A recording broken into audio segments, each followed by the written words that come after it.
Hermanos, quiero suplicarles que oremos para continuar con el servicio de hoy. Amada iglesia, vamos a orar. Ora en tu lugar, pidiéndole a Dios que hoy nos ayude a comprender su palabra. En verdad, el texto de hoy es un reto, pero más reto es para nosotros, influenciados en nuestra mente y criterio por el mundo, comprenderlo como Dios lo ha establecido. Así que tómate unos segundos, por favor, para orar, y yo lo haré.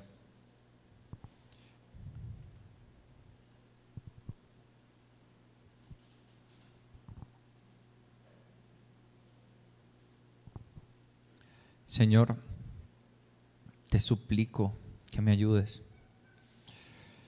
Ayúdame a que tu palabra sea predicada hoy como debemos vivirla y hacerlo. Ayúdanos a obedecerla, a entenderla. Dirígenos con tu espíritu, por favor, Señor. Te lo pido en el nombre de tu Hijo, que nos amó y entregó su vida por nosotros en obediencia a ti. Amén. 1907, hermano. Pasó algo que muchos de nosotros recordamos por la película y difícilmente un joven, aún hasta los niños de esta época, no lo conocen. Resulta que en 1907, ya estamos hablando de casi un siglo, una naviera muy reconocida avanzó en el ambicioso proyecto de construir un trío que serían los más grandes, rápidos y lujosos del mundo, barcos transatlánticos. ¿Saben cuáles eran sus nombres? Olympic, Titanic y Gigantic. Tomaron sus nombres de la etimología griega, pero de los tres, obvio, el más conocido por todos, ¿cuál? El Titanic. Algunas peculiaridades sobre el Titanic. 46.328 toneladas. Muy, muy grande. Una longitud de 270 metros y una altura de 53 metros. Su construcción, ¿saben cuántas personas implicó? Más de 4.000 trabajadores. Había ingenieros, carpinteros, herreros, arquitectos, todo tipo de oficios, y la lista es interminable, la cantidad de oficios, habilidades y destrezas que coincidieron para dar vida al gran transatlántico. Ahora, hermanos, todos sabemos lo que pasó. La historia que Dios tenía prevista para esta asombrosa obra de ingeniería nos enseña por lo menos dos cosas claras. Una es lo que Dios tenía previsto para esa noche en el que naufragó, después de comentarios que algunos historiadores afirman apuntaban a la certeza de que ni Dios hundiría semejante majestad de la ingeniería. Pero la otra enseñanza también está disponible, y es la que apunta a que la coincidencia del esfuerzo de miles de trabajadores bajo un mismo fin daría resultado. Si bien es cierto que todo ese resultado no llega a ningún lado y que se va a estrellar en el primer día de su inauguración, si no es Dios o si no es a Dios a quien se está adorando, también es cierto que sin el esfuerzo de esos 4.000, ese Titanic no hubiese navegado. ¿Y saben qué pasa, hermanos? Que hay muchas personas, y es lamentable, pero es más frecuente de lo que nosotros creemos, que en la actualidad anhelan iglesias grandes, atractivas, equipadas con todo lo necesario para construir y contribuir en nuestro crecimiento. Pero tal y como recordamos de la historia del Titanic, hace ya más de un siglo, el crecimiento de una organización y sus planes solo es posible a través de las personas que se involucran en verdad, que trabajan en verdad, que lo hacen con determinación y disciplina. Hermano, y este principio es un principio que Dios ha establecido para toda la humanidad. Ha establecido este principio para toda la humanidad y especialmente para su iglesia. De hecho, en su palabra encontramos una descripción clara y suficiente del carácter, de las consideraciones y de las evidencias que deben mostrar quienes trabajan para su obra. De esos obreros que construyen en definitiva una obra que es exponencialmente más trascendental, sublime y pertinente que 1000 Titanic, su iglesia.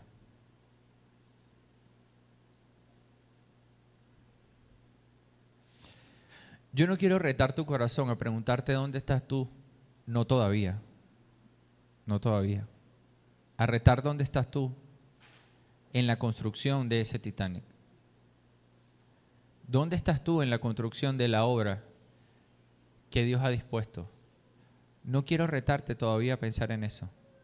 Mejor acompáñame primero a la lectura de 1 de Timoteo capítulo 3, verso del 1 al 7, donde tú y yo vamos a ver el perfil que Él ha establecido para las personas que lideran y sirven dentro de su organización. La semana pasada, recuerden, estuvimos hablando del perfil de los pastores, de los ancianos, de los obispos.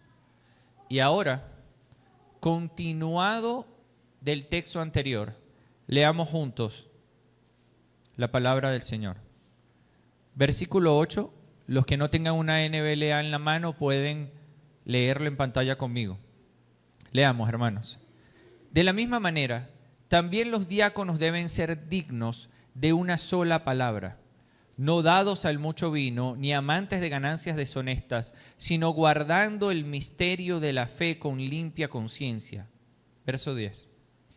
Que también estos sean sometidos a prueba primero, y si son irreprensibles, que entonces sirvan como diáconos. De igual manera, las mujeres deben ser dignas, no calumniadoras, sino sobrias, fieles en todo. Que los diáconos sean maridos de una sola mujer, y que gobiernen bien sus hijos y sus propias casas. 13. Pues los que han servido bien como diáconos obtienen para sí una posición honrosa y gran confianza en la fe que es en Cristo Jesús. ¿Qué obtienen? ¿Qué dice el texto? Una posición, obtienen para sí una posición honrosa. Posición honrosa. Una posición honrosa es el título de nuestro sermón el día de hoy. ¿Saben por qué? Porque el mensaje que nos transmite este pasaje es bastante reflexivo y confrontador al mismo tiempo. Lo que este pasaje nos está enseñando es lo siguiente: la iglesia necesita diáconos y mujeres que sirvan bíblicamente. La iglesia necesita diáconos y mujeres que sirvan bíblicamente. Ahora, ¿cómo nosotros vemos este argumento completarse a lo largo de este verso? Lo vemos en 3 partes, porque noten que el verso 8 al 10 nos habla del carácter y consideraciones del diácono. Eso es lo que vemos del 8 al 10. Pero el verso 11, solito él, es suficiente para hablarnos del carácter y las consideraciones de la mujer. Para después, en el último tramo de nuestra estructura, del verso 12 y 13, tomamos las evidencias y recompensa de los servidores. Evidencias y recompensas de los servidores. Bien.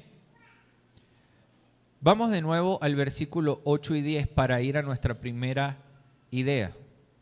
Carácter y consideraciones del diácono. El texto dice de nuevo, y quiero que estén acompañándome justo cuando vamos a la primera parte del bloque del verso 8 al 10, porque cada una de las piezas van a irse marcando en la medida en la que vamos recorriendo, con la mera intención de ayudarlos a saber dónde estamos cuando estamos exponiendo el pasaje. Leamos de nuevo el verso 8, 9 y 10. Dice: de la misma manera también los diáconos deben ser dignos de una sola palabra, no dados al mucho vino, ni amantes de ganancias deshonestas, sino guardando el misterio de la fe con limpia conciencia. Verso 10 y último de este tramo, que también estos sean sometidos a prueba primero, y si son irreprensibles, que entonces sirvan como diáconos. Hermanos, ¿qué significa la palabra diácono? Durante este sermón vamos a estar hablando mucho de eso, pero la palabra diácono se compone de varias palabras en griego que tienen un solo significado: servidor, y que desde su origen guarda relación con un tipo de servidor específico. De nuevo, desde su origen, es el servidor que sirve a la mesa, es el servidor que atiende, es el servidor que demuestra gentileza en el ejercicio de dar a otros para servirles. ¿Y cuál es el carácter que se supone, dice la palabra de Dios, que esas personas deben tener? Recuerden que la semana pasada estuvimos hablando de 10 áreas de carácter que cada pastor debe tener y de 3 evidencias. Pero hoy, con respecto a los diáconos, el texto hace énfasis en 4 áreas claras. Esta persona debe ser 4 cosas: respetable, coherente, sobrio y honesto. Y vamos a aprender sobre cada una de ellas. Vamos a la primera. Vean lo que dice el texto cuando dice ser dignos. Los diáconos dice ser dignos. Ahora, cuando habla de ser dignos, está refiriéndose a una persona que es respetable, que es memorable. En palabras del pastor John MacArthur, hombres serios de mente y de carácter. Hermanos, deben ser hombres que inspiren respeto desde la gentileza y el servicio sacrificial que brindan a sus hermanos. ¿Has visto a alguien que te inspira respeto? Sin necesidad de imponerse con su autoridad, sin necesidad de maltratarte, sin necesidad de mostrarte sus logros y méritos. No, es alguien respetable, digno. Pero no solo debe ser una persona que luzca así, que se comporte así. No, número 2, debe ser coherente. Y es lo que el texto señala como una sola palabra. Los diáconos, hermanos, deben ser hombres coherentes en el criterio con el que hablan en todos los ámbitos. Debe haber una relación clara entre lo que él dice y lo que él hace. Y cuando dice de una sola palabra, se está refiriendo específicamente a que no es una persona que acomoda su discurso dependiendo de con quién está. Está con los compañeros de trabajo, entonces responde de un modo. Está con los compañeros en la cancha deportiva y entonces ahí sí dice palabrotas y groserías. O si está manejando en su moto, atravesando la autopista, entonces él tiene otro conducir. No, es una persona que tiene un mismo mensaje en sus labios, esté donde esté. Y ojo, hermanos, hay diferencia entre estar parado en un púlpito, estar en el cumpleaños, celebración de un hijo y estar en un funeral. No estoy hablando de que no tenga la variación emocional lógica de cada situación. Estoy hablando de que tiene un mismo mensaje. Es coherente. Si en un ámbito considera que es injusto un hecho, pues entonces también lo considera cuando está acompañado de otras personas que podrían no pensar lo mismo que él. Él se mantiene sólido en su idea. En términos del Señor Jesús, en Mateo capítulo 5, verso 37, cuando ustedes digan sí, que realmente sea sí. Y cuando digan no, que sea no. Es coherente. Ahora vean lo que dice el punto número 3, dice sobrio, no dados al mucho vino. Y aquí, como lo veíamos la semana pasada, no solo es una referencia evidente a estar lejos de la embriaguez.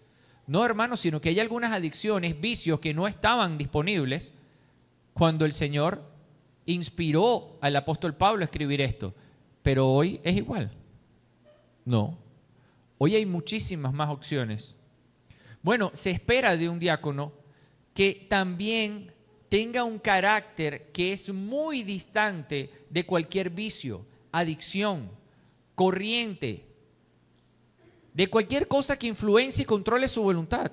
Y aquí estoy hablando del licor, estoy hablando de las drogas, estoy hablando de las redes sociales, pero también estoy hablando del café, de los videojuegos, del deporte desmedido, de la necesidad de vicio, adicciones que le controlan.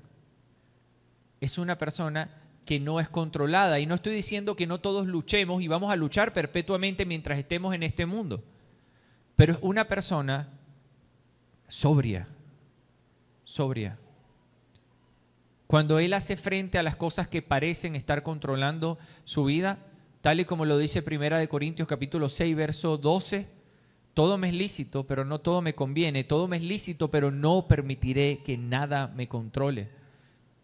En 1 Juan capítulo 5, verso 21, vemos la misma idea. La traducción de equivalencia dinámica afirma: hermanos míos, aléjense de todo lo que ocupe el lugar de Dios en el corazón. Wow. Es cosa seria ser sobrio. Pero esta es la tercera. Falta la cuarta. Ser honesto. No amantes de ganancias deshonestas o ni amantes de ganancias deshonestas como aparece en el texto.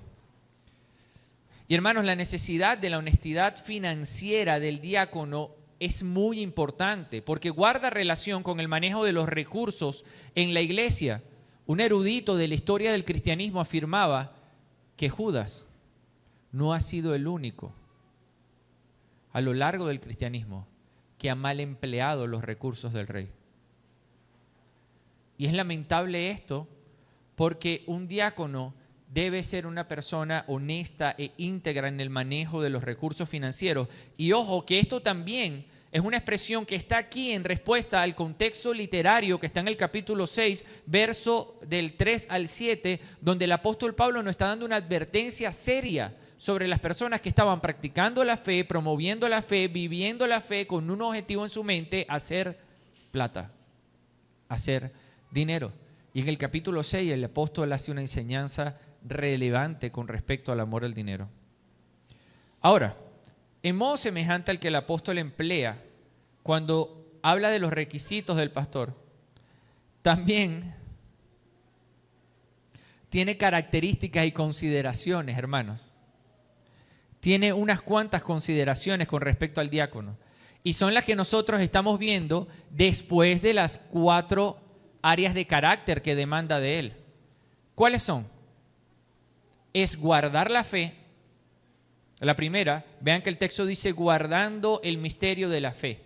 ¿Y esto qué significa en concreto?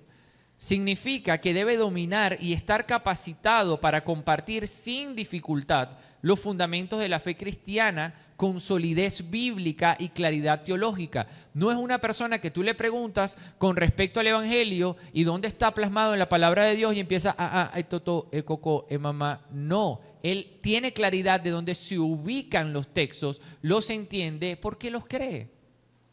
Sabe sobre la iglesia, sabe sobre la oración, sabe perfectamente sobre los atributos y el carácter de Dios. Y 3 puntos suspensivos refiriéndome al recorrido de los fundamentos que él debe dominar, internalizar para poderlos guardar. O mejor dicho, ¿quién puede guardar algo que no tiene?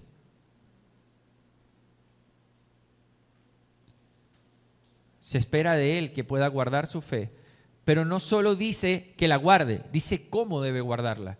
Y ahí es donde está la segunda consideración, porque dice que debe ser de limpia conciencia, guardarla con una conciencia limpia. Hermanos, un diácono vive en alerta, en esa alerta expresada en nuestro contexto literario del capítulo 1. ¿Saben lo que dice el capítulo 1 en el verso 19? Es una advertencia con la que el apóstol está abriendo su carta y recibimos orientación sobre esto de parte del pastor Pacheco. Les recuerdo y les leo verso 1:19 de esta carta. Aférrate a tu fe en Cristo. ¿Vieron la fe que le está mandando a guardar al diácono? Aférrate a tu fe en Cristo y mantén limpia tu conciencia, pues algunas personas desobedecieron a propósito lo que les dictaba su conciencia y como resultado su fe naufragó. Y de hecho las menciona por su nombre el apóstol. Himeneo y Alejandro, los dos los menciona, que se los ha entregado a Satanás. Imagínense lo en serio que se toma el tema de conservar una conciencia limpia. ¿Qué quiere decir esto? Hermanos, en Romanos 2 dice que el Señor ha puesto su ley en nuestro corazón. Es decir, toda persona sabe, tiene un activador, tiene una alerta que se prende en su mente cuando está haciendo algo que él considera que no está bien. ¿Verdad que sí? ¿Qué pasa si tu mente está guardando la verdad de Dios que aprendiste? Bueno, que tu conciencia debería responder a esa verdad de Dios que aprendiste. Porque si tú estás guardando la palabra de Dios y tú estás aprendiendo los principios y tú pasas por el recorrido de Colosenses capítulo 3, verso 19, esposos, nunca sean ásperos con sus esposas. Si yo soy áspero con mi esposa, ¿qué va a pasar en mi conciencia? Me va a decir, no, tranquilo, dale, que estoy apagado, relájate. No. Esa manera en la que una persona reacciona al modo en el que su conciencia le invita a vivir en coherencia con lo que está guardando, con la palabra de Dios, eso es lo que debe estar presente y manifestarse. Es una consideración clave en la vida de un diácono. Sometidos a prueba es el 3. Dice el texto, sean sometidos a prueba. Y vean cómo dice el pasaje, que también estos sean sometidos a prueba primero, antes de nombrarlos, no después. Hermanos, esto nos conecta con la misma afirmación o consideración, con la evidencia, que ya no es una consideración para el pastor, sino es una evidencia, pero en el diácono te dice, epa, espérate, ponlo a prueba. ¿Qué tiene que decir este término poner a prueba en el griego? Significa una observación permanente, pero es una observación permanente intencional. De hecho, en la carta de 2 de Corintios, Pablo le dice a los corintios que les escribió para ponerlos a prueba, a ver si eran obedientes. Lo acabamos de leer en el plan de lectura.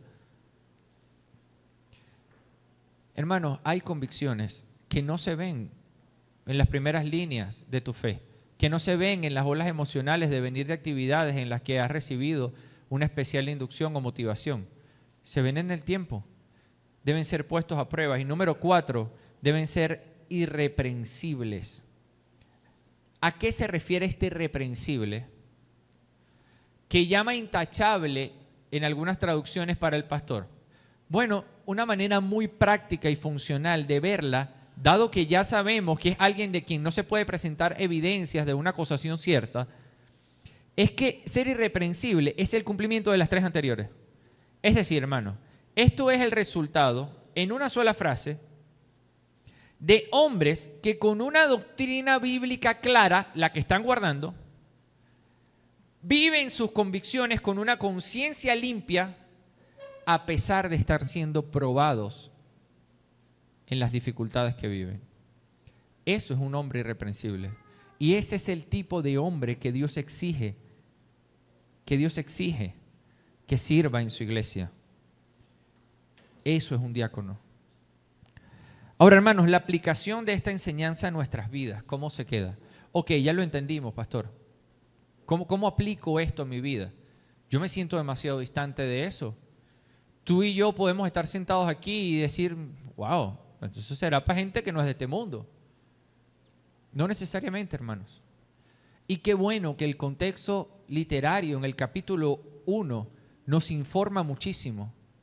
Porque si en el versículo 19, que ya leímos anteriormente, él nos habla de la importancia de guardar nuestra conciencia, hermanos, vean lo que el apóstol nos está diciendo en el capítulo 1 del verso 12 al 14. Escuchen las palabras del apóstol Pablo. Le doy gracias a Cristo Jesús nuestro Señor, quien me ha dado fuerzas para llevar a cabo su obra. Él me consideró digno de confianza y me designó para servirlo. ¿Me designó para qué? Para servirlo. El significado de la palabra diácono, ¿se acuerdan? Servidor. Él me designó para servirlo. Y escuchen esta frase con la que empieza el verso 13.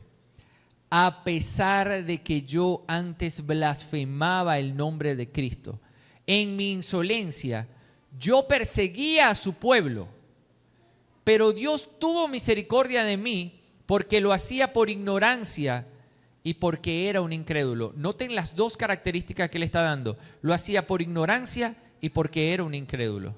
Verso 14. Oh, con signos de exclamación dice, oh, qué tan generoso y lleno de gracia fue el Señor.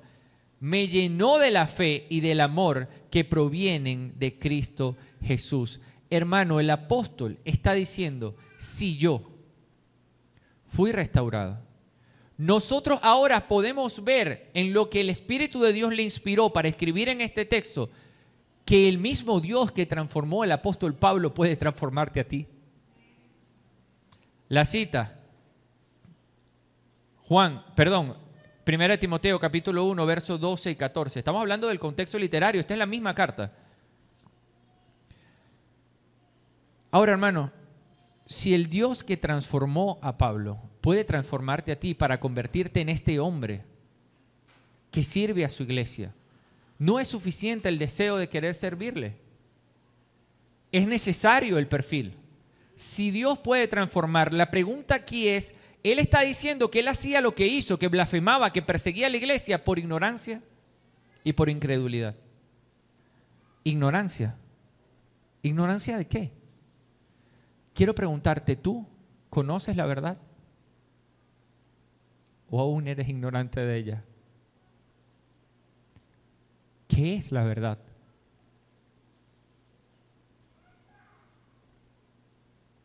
La verdad no es un cuento de camino. La verdad no es lo que tú tienes o no. La verdad no es tu historia. La verdad es una persona. Se llama Cristo Jesús. Él es el camino, la verdad y la vida. Y la verdad es que a pesar de tu condición y la mía, a pesar de que merecíamos de manera justa una sanción trascendental, eterna, expuesto al fuego de la cárcel que Dios ha reservado para quienes le han despreciado una y otra vez, a pesar de que tú y yo estábamos en esa condición, Cristo descendió, vivió una vida perfecta, honrando a su Padre, enseñándonos y sirviéndonos para llegar al punto en el que Él tomara tu lugar y el mío en la cruz del Calvario y recibiese sobre Él absolutamente toda la descarga de la furia de Dios que merecíamos tú y yo, dándonos de este modo, días después, con su resurrección, la evidencia de que su obra fue aceptada en los cielos por la eternidad, de que tú y yo ahora podemos vivir en la esperanza de arrepentirnos de la vida pasada y vivir y nacer en una vida nueva que ahora es para Él. Esa es la verdad.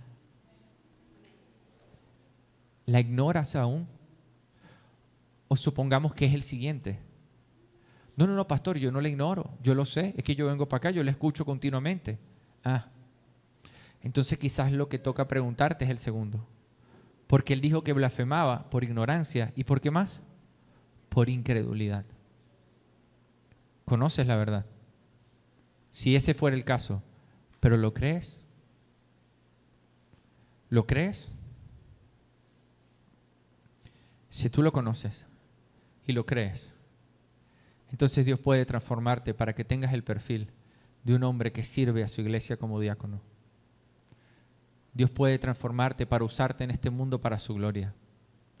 Y no te olvides, por favor, no te olvides de que no se trata de ti, es la iglesia. La iglesia necesita diáconos y mujeres que sirvan bíblicamente.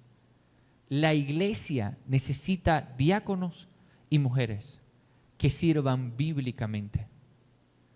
Ahora, irónicamente vamos a ir al verso más pequeño, que es el del segundo bloque, las consideraciones y el carácter, o mejor dicho, el carácter y las consideraciones de la mujer. Pero que aunque es el verso más pequeño, es el lugar donde vamos a pasar más tiempo. Más tiempo. Hay que ver que en definitiva es un reto este texto.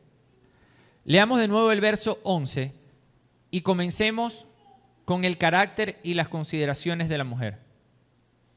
De igual manera, las mujeres deben ser dignas, no calumniadoras, sino sobrias, fieles en todo. Corto, ¿verdad? Nada más eso. Lo único que se pide a las mujeres es eso. Nada más. Bueno, ok.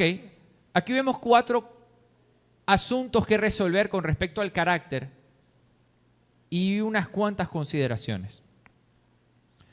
Hablemos de de una manera más rasante, dado que en este caso, igual que como fueron 4 consideraciones, 4 áreas de carácter para el hombre, no solo son 4 para la mujer, sino que son muy parecidas.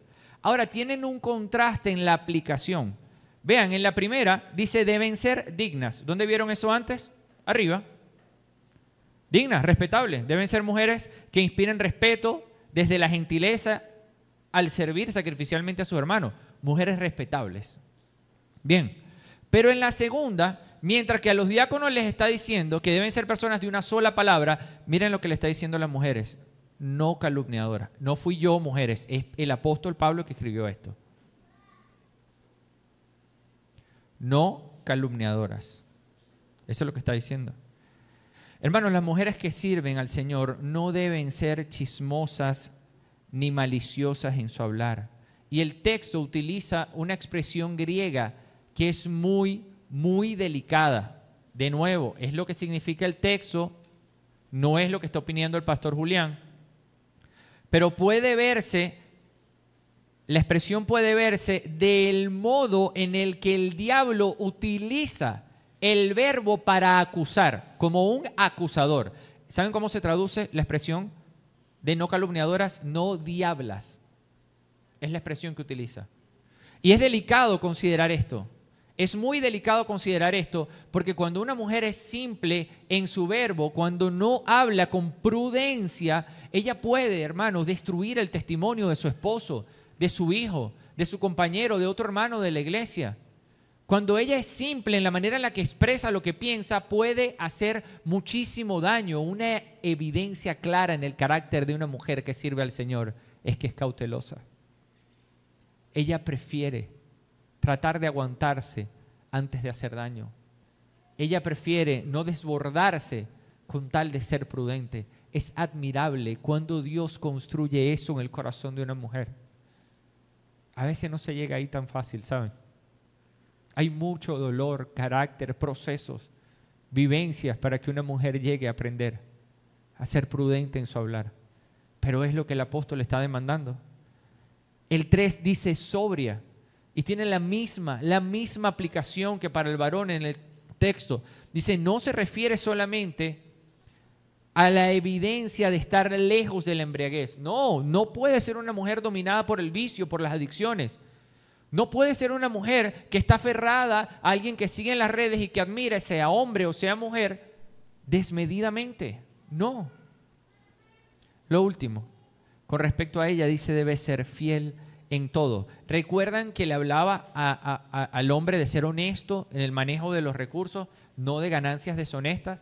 Aquí le está hablando a ella de fiel. Y hermanas, las mujeres servidoras en la iglesia deben permanecer enfocadas en sus responsabilidades y prioridades para vivir con fidelidad, fieles a sus convicciones.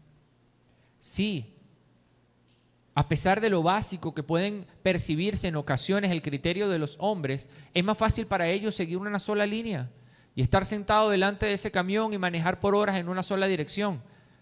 Pero a las damas, tal y como Dios las diseñó, que con facilidad pueden dispersarse y distraerse, necesitan desarrollar fidelidad, enfoque en sus prioridades y sus convicciones. No ser arrastrables por cualquier corriente que sale y les parece llamativa. Hermanos, ya vimos 4 consideraciones, 4 aspectos de carácter. Pero ustedes me preguntan ahora, bueno, pastor, ¿y dónde están ahí las consideraciones? Porque ahí cuando yo veo el versículo 11 no aparece más nada. Bueno, yo les voy a decir dónde está. Está en esa primera frase en donde dice, de igual manera las mujeres. De igual manera las mujeres. Y la consideración muy relevante aquí es de qué mujeres estamos hablando. ¿De qué mujeres estamos hablando? Porque básicamente hay 3 opciones en este pasaje. La primera es que sean diaconisas, ¿verdad? Está hablando de diáconos. La primera consideración cuando dice mujeres que sean diaconisas. La segunda opción es que se refiera a las esposas de los pastores y los diáconos de las que acaba de hablar. De hecho, algunas traducciones lo atienden de ese modo. Bueno, los pastores deben ser así, los diáconos deben ser así, las esposas de los pastores y de los diáconos debe ser así, aunque aquí no dice esposas de los pastores y los diáconos, dice las mujeres. Pero es una opción que se esté refiriendo a esas esposas. Si ponemos aquí la opción de que sean diaconisas, aquí está, aquí se la voy a poner, ¿la ven? Está aquí. Ok. De este lado tenemos la otra opción, que es que sean las esposas de los líderes y los pastores. Y aquí en el centro vamos a poner una tercera opción. Y es que sean mujeres servidoras que no son diaconisas y que tampoco son necesariamente las esposas de los pastores y los líderes. Tenemos tres opciones. Para que tú y yo podamos decidir correctamente sobre este texto, y cabe destacar que existen diversas posturas a lo largo de la historia del cristianismo sobre esto, hermano. De hecho, en la actualidad hay hombres de Dios que son respetados y que no coinciden en su interpretación de este texto. Bueno, si yo estoy parado delante de mi iglesia por la que voy a rendir cuenta, yo estoy delante de un asunto serio. Y esto me demanda realizar un peritaje con la mayor precisión posible. Hermanos, así como cuando tú ves una película que sabes que no puedes, que si te volteas ya perdiste de vista, así es esta parte de la prédica. Así que concéntrate conmigo, porque no vamos a ver 2 ni 4 consideraciones, vamos a ver 8 consideraciones. Y estas 8 consideraciones tienen las primeras 5 que ver con cómo dentro del mismo texto de la carta de Timoteo están resueltas varias señales que nos van permitiendo ir descartando, que nos van permitiendo descartar. Pero las otras 3 vamos a verlas en el contexto del Nuevo Testamento. Por prudencia, al no extender la reunión, no vamos a tocar ahora, por ahora, el Antiguo Testamento. Empecemos. Primera consideración, hermanos. Yo les recomiendo que no las anoten porque son 8 y tengo que mantener una línea en la idea que quiero que me acompañen. La primera consideración. El contexto dentro de este texto, es decir, dentro de los versículos del 8 al 13 que estamos viendo, noten cuántas veces menciona a los diáconos. Lo menciona en el verso 8, ¿lo ven? Dice diáconos. Lo menciona en el verso 9, otra vez dice diáconos.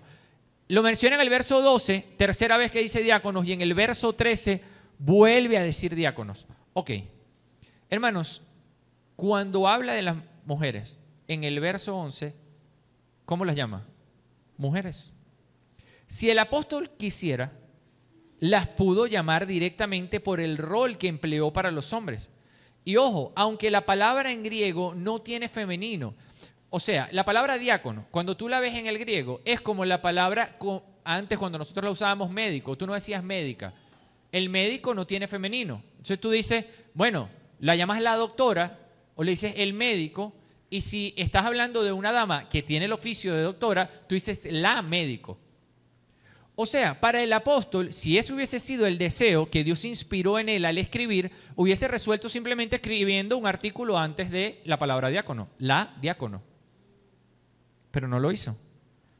Entonces, aquí con respecto a si es una diaconisa, vemos, bueno, pero el apóstol 4 veces llama a los hombres diácono y a la mujer la llama mujer.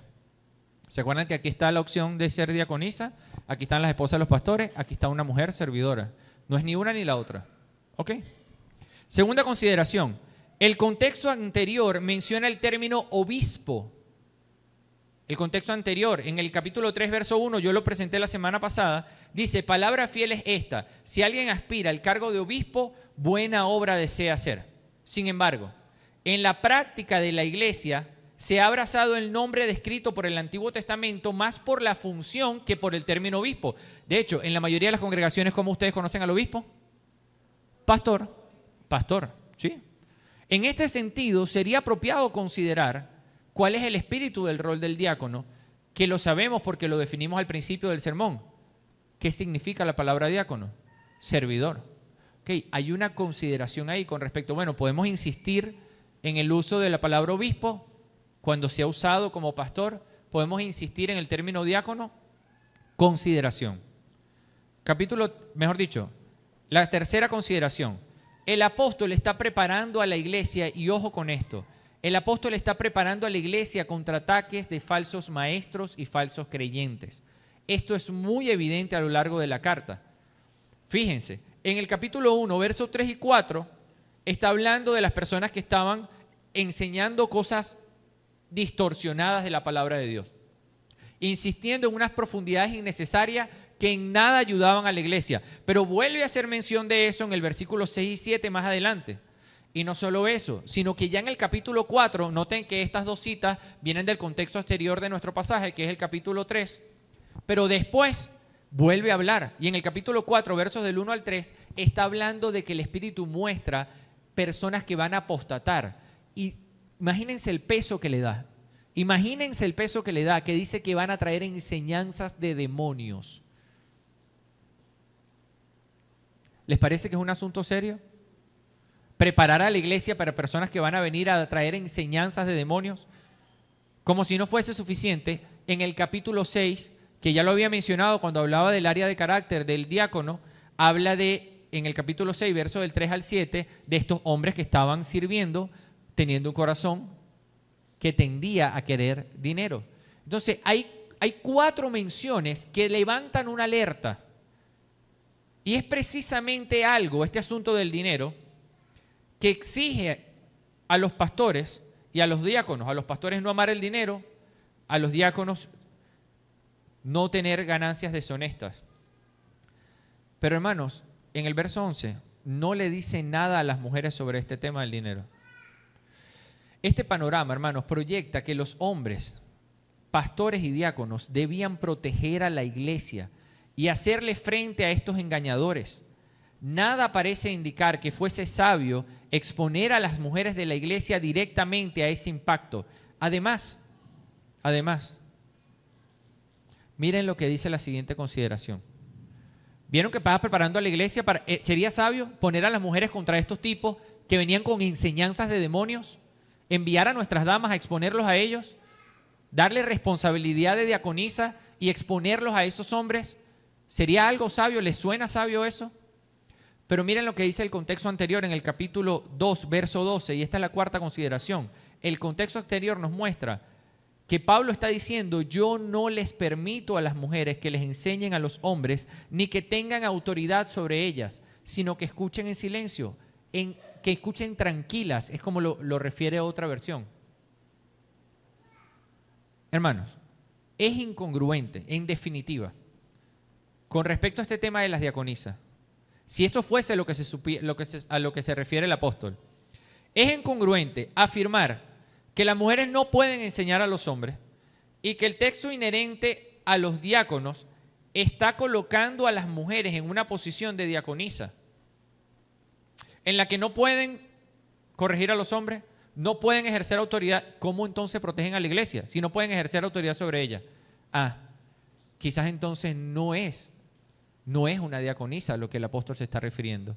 Y quizás entonces por eso es precisamente que no la llama diaconisa. Pareciera que esta idea está tomando bíblicamente un color y todavía no hemos salido del contexto de la carta.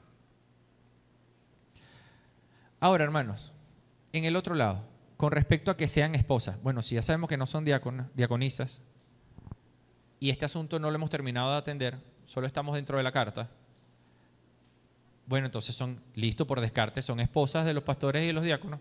Ok.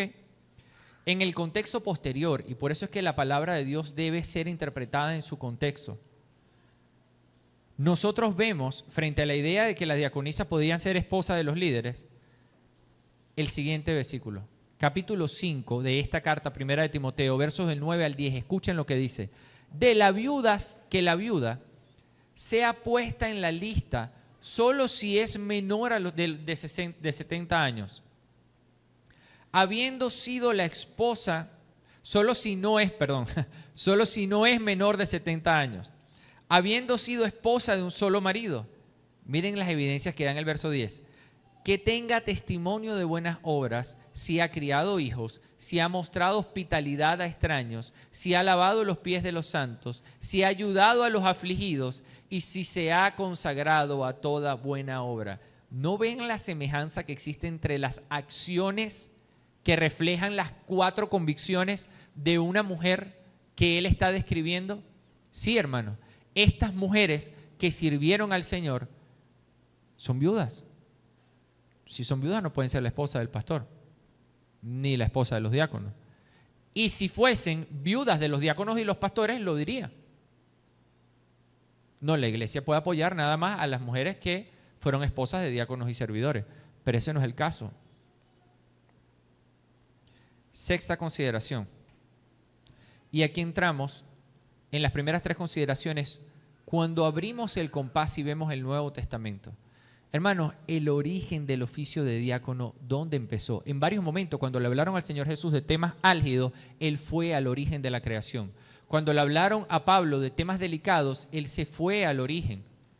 Y de hecho es al origen al que Pablo va cuando está hablando sobre las mujeres para decir por qué Él no debe considerar que las mujeres ejerzan autoridad sobre los hombres. Bueno, ¿qué tal si nos vamos entonces imitando el principio que ellos nos enseñan al origen de los diáconos?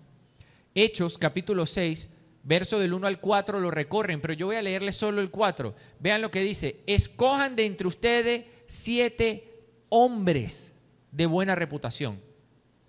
En otra equivalencia formales dicen 7 varones de buena reputación, llenos del Espíritu Santo, de sabiduría, a quienes podamos encargar esa tarea.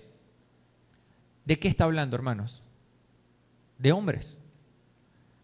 Y el propósito de ellos tenía todo que ver con aliviar la carga de los pastores o apóstoles en ese momento para que pudiesen dedicarse mucho más a la palabra de Dios, a la oración, al servicio de cautela por las almas de la iglesia. Pero eran hombres. Séptimo, y vaya qué poderoso argumento. Por lo menos este que me acompañó a mí por muchos años, hermanos, muchos años yo pensé que la interpretación correcta era el de diaconisa, basado en este texto. Cuando lo buscamos, investigamos muchísimo. En Romanos 16, versículo 1, es la única mención que algunas traducciones, no todas, emplean el término diaconisa. Se los leo. Dice: le recomiendo a nuestra hermana Febe, diaconisa de la iglesia en Cencreta. Ahora, vean y se crea que era lo que ella hacía. Para que la reciban en el Señor de una manera digna de los santos y que la ayuden en cualquier asunto en que ella necesite de ustedes, porque ella también ha ayudado a muchos y aún a mí mismo. ¿Qué hacía ella? Servir. Cuando vamos al griego, algunas traducciones están mostrándolo como, la escriben, de hecho, algunas traducciones total, la Biblia del Jubileo y un par de traducciones más, la escriben como ayudante, como servidora, porque el término diácono en griego no tiene femenino y se refiere en concreto a servidor. Hermanos, cuando ustedes están frente a una unidad militar y tú expresas la palabra comandante, todos ellos piensan en un teniente coronel. Y cuando tú expresas la palabra teniente coronel, todos ellos piensan en un comandante, porque para ellos el uso de la palabra es lo mismo, refiriéndonos a los grados militares. Bueno, en condición parecida se empleaba en griego el término diácono para referirse a un servidor o para referirse al rol del cargo, porque el teniente coronel es el grado militar que ostenta, pero el comandante es la responsabilidad que él ocupa delante de la unidad por ser teniente coronel. ¿Entienden lo que les estoy diciendo? Aunque es la misma palabra, tenía dos implicaciones. Vemos que en una traducción, y cuando escarbas y escarbas y escarbas y escarbas y revisas en el Nuevo Testamento, no aparece otra mención que coloque a las mujeres en esa línea de exposición. Última consideración. Como era de esperarse, esta es fulminante, sería la palabra correcta. Esta es, o sea, aquí no hay para dónde agarrar con respecto a si son diaconisas o si son esposas de los diáconos o los pastores. Escuchen esto. El pasaje paralelo a este texto en las cartas pastorales es donde Pablo le enseña lo mismo, pero en vez de a Timoteo, se lo enseña a Tito. Lo mismo, las evidencias del pastor y los requisitos del diácono. Se los voy a leer. Tito capítulo 2, verso del 2 al 5. Dice: los ancianos deben ser sobrios, dignos, prudentes, sanos en la fe, en el amor, en la perseverancia. ¿Vieron que son los mismos requisitos de los diáconos? 3. Asimismo, las ancianas, es el término que utiliza, deben ser reverentes en su conducta, no calumniadoras ni esclavas de mucho vino. ¿Vieron cómo repite la misma palabra? que enseñan lo bueno para que puedan instruir a las jóvenes, a que amen a sus maridos, a que amen a sus hijos, a que sean prudentes, puras, hacendosas en el hogar, amables, sujetas a sus maridos, para que la palabra de Dios no sea blasfemada. Hermanos, las llama ancianas y les exige las mismas convicciones. No estamos hablando de diáconas, diaconisas, y tampoco estamos hablando de las esposas de los pastores. Funcionalmente hablando, hermanos, ¿una iglesia creen que se sostiene si nada más las esposas de los pastores trabajaran? Funcionalmente hablando, ¿tiene sentido? No lo tiene. Y 8 consideraciones son más que suficientes para llevarnos a la aplicación. Y amados hermanos, yo quiero de verdad que ustedes puedan entender este texto como nosotros hemos hecho el esfuerzo y el peritaje para que lleguemos a una conclusión bíblica que ustedes puedan revisar por su cuenta. Nada más sin salir del pasaje, hay 5 evidencias fuertes. Hermanos, las esposas de los pastores y las esposas de los diáconos son hermanas, como el resto de las hermanas en la iglesia. Hermanos, no es bíblico ni apropiado poner el peso de los pastores y de los diáconos sobre ellos. De hecho, si hay alguna consideración que puedan recibir, alguna, debería ser la que les inspire el hecho de que ellas gestionan los hogares de hombres que han decidido, por la gracia de Dios, consagrar sus vidas al servicio del Evangelio. Solo eso. Fuera de eso, no hay absolutamente nada que las distinga del resto de las hermanas. Son hermanas. Nada. ¿Qué es nada? Nada. Hermanos, es responsabilidad de cada mujer crecer, involucrarse y participar directa e indirectamente en el llamado de servir a Dios y a los hermanos. Es responsabilidad de cada mujer. ¿Por qué? Bueno, la respuesta es, ya la hemos visto. ¿Saben por qué es responsabilidad de cada hombre y de cada mujer?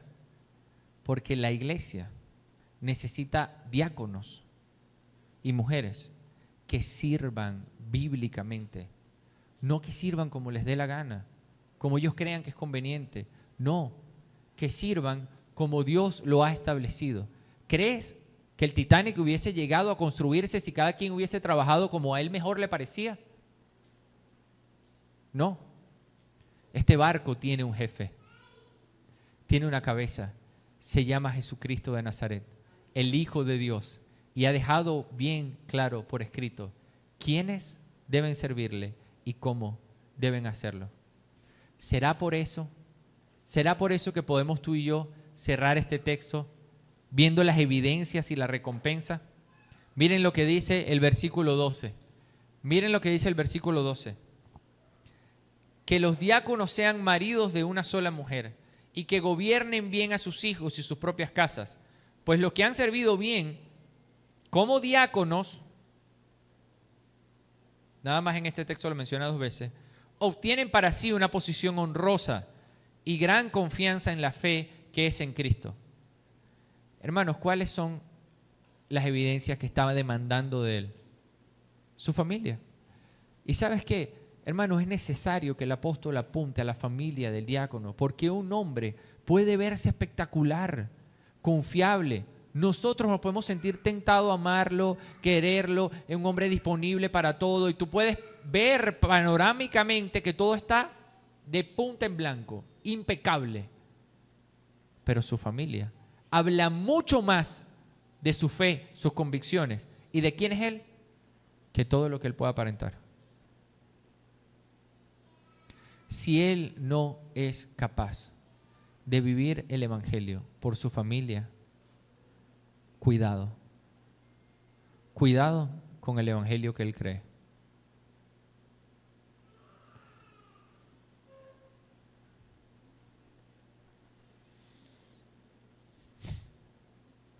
Es confrontador, hermanos, pero hay buenas noticias. Cerrando este sermón, nos deja buenas noticias.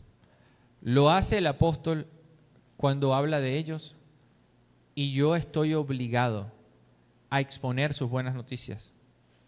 No hay dinero, propiedades, fama, conocimiento, privilegio, prestigio, número de seguidores. No hay nada, absolutamente nada que el mundo pueda ofrecerte, que tú puedas intentar darte, que se compare con una posición honrosa que Cristo mismo en persona te da en su cuerpo. Cuando creces gradual y progresivamente en la confianza de tu fe en Él. Nada puede moverte de eso. Una persona se te aparece con un armamento para quitarte la vida y te dice, dame todo lo que tienes, y te quita todo lo que tienes, supongamos. Es más, a propósito que acabamos de terminar hoy el libro de Job, vaya qué historia. Le quitó todo, todo es todo, hasta la salud. ¿Pueden quitarte lo que Cristo te ha dado? Hay una sola manera en que no pueden quitártelo. ¿Sabes cuál es? Que lo tengas. Que lo tengas. Hermanos, por favor, cerrando este sermón, yo quiero suplicarte, hombre de Dios que estás aquí, mujer de Dios que estás aquí, por favorcito recíbelo como una súplica de mi corazón al tuyo.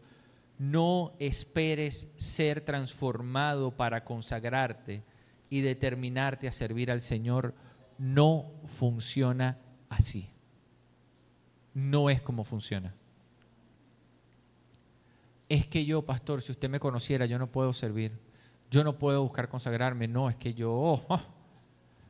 Hermano, no esperes estar transformado para determinarte a servir. No es como funciona. Es al revés. Conságrate a Él. Determínate a servirle con todo tu ser en lo que Él necesite y no en lo que tú crees que debes servir. En lo que Él necesita. Y a su debido tiempo, Él te dará la posición honrosa que Él ha prometido.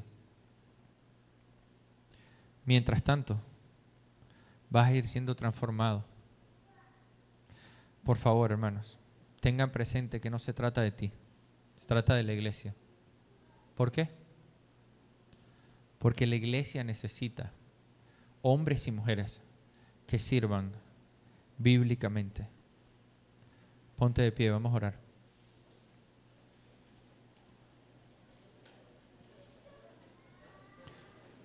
Señor, te damos toda la gloria, te exaltamos y reconocemos lo privilegiados que somos al buscar tu nombre, al servirte, al conectarnos con el honor que tú nos has dado en Cristo de estar en ti. Por favor, ayúdanos a consagrarnos a ti, a buscarte y a entender, Señor, que no debemos buscar reconocimiento dentro de la iglesia. Debemos buscar pies que lavar. Ayúdanos a buscar pies que lavar, como tú lo has hecho. Aléjanos de demandar y de exigir lo que queremos recibir y acércanos a poner nuestro corazón sobre la mesa para desear dar y dar de nosotros como tú te has dado por nosotros. Permítenos ser sensibles al corazón de nuestros hermanos, que vaya que nos cuesta tanto, Señor. Cuando tratamos de amar a unos y sentimos que se sienten amados, volteamos a darnos cuenta de que hay muchos más que no lo sienten. Es tan frustrante y al mismo tiempo tan honorable. Ayúdanos a amarlos a todos. Y aunque sabemos, Señor, porque sería inútil pensar lo contrario, que no vamos a poder complacer el corazón de todos, ayúdanos a intentar guiarles en la verdad como tú lo has hecho por nosotros. Oro por tu iglesia, Señor. Oro por los diáconos que traerás a tu congregación. Y oro por las mujeres que están aquí sirviéndote, Señor. Gracias, Señor, por las servidoras de esta iglesia. Gracias por Yayita. Gracias por Lourdes, Señor. Y gracias, muchas gracias por Emily.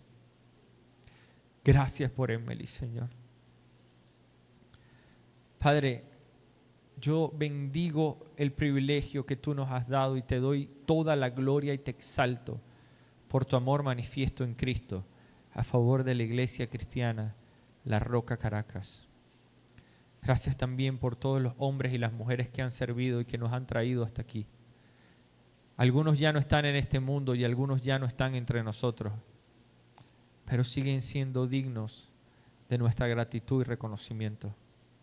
Señor, que estas recompensas les alcancen por todos los años, el sudor, las lágrimas y los sacrificios vividos a favor de esta tu congregación. Gracias para la gloria y el nombre, en el nombre, Señor, de tu Hijo, nuestro Señor Jesús, la cabeza de esta iglesia, Él, la roca cierta y verdadera. Amén y amén.